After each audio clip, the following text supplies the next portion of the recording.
சங்கராபுரம் சட்டமன்ற தொகுதி சா. செல்லம்பட்டு கிராமத்தில் திமுக வேட்பாளர் தா. உதயசூரியன் அவர்கள் டீ கடையில் டீ ஆற்றி பொதுமக்களிடம் நூதன முறையில் வாக்கு சேகரிப்பில் ஈடுபட்டார்.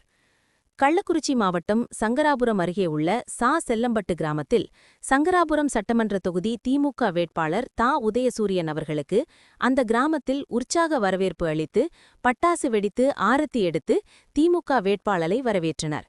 இந்த நிலையில் டீ கடையில் டீ ஆற்றி பொதுமக்களிடம் நூதன முறையில் வாக்கு சேகரித்தார் சங்கராபுரம் சட்டமன்ற தொகுதி திமுக வேட்பாளர். இந்த வாக்கு சேகரிப்பில் கூட்டணி கட்சியைச் சேர்ந்த அனைத்து நிர்வாகிகள், கட்சி தொண்டர்கள், பொதுமக்கள் என ஏராளமானோர் கலந்து கொண்டு உற்சாக வரவேற்பு அளித்தனர்.